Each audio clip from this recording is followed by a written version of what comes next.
I am living my life the way that I think should be lived, and that's staying pure. So you really believe in no sex before marriage? No, I don't at all. Traditional ideas about purity are suddenly everywhere. We've so over-sexualized our society. We're robbing these kids of their innocence. And it's breathing new life into a very old idea.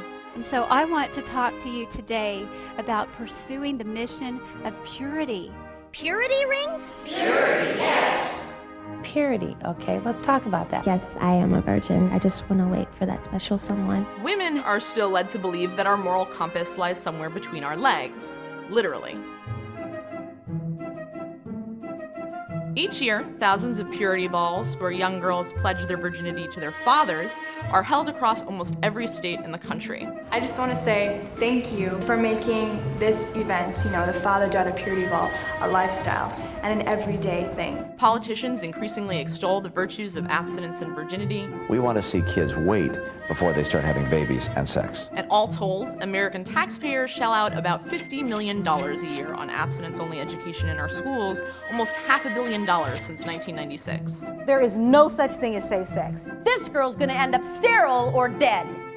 But the abstinence-only movement has never been about science, public health, or concern for young people. The abstinence-only programs had no impact on whether or not participants abstained from sex. They feel that they're remaining abstinent, not having vaginal intercourse, and they're seeking other ways of having sex. So here's the biggest question of all.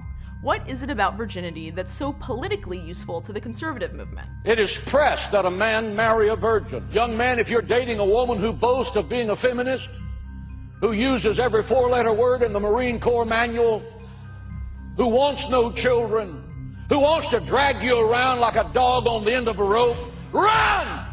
What the virginity movement really wants from women is submissiveness, and they've been prescribing a return to traditional gender roles as the cure. A woman's deepest fulfillment is in motherhood. And I think, too, that you underestimate the pride that women take in domesticity. And if you listen closely, a pretty clear theme emerges. Now, feminism is what I oppose, and feminism has led women astray. Feminism is sexism. Feminism is the fraud of the century. Virginity movement extremists may sound ridiculous, but the results of their politics could not be more real.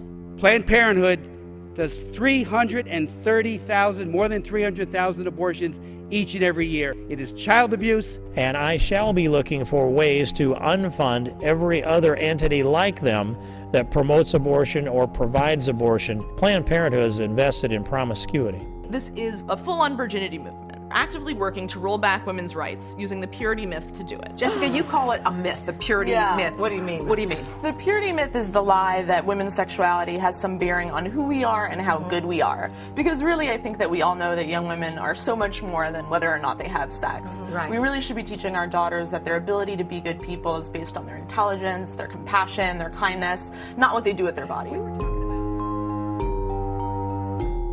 And the man needs to pursue the woman.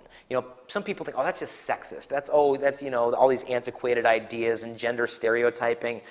Personally, I love gender stereotyping.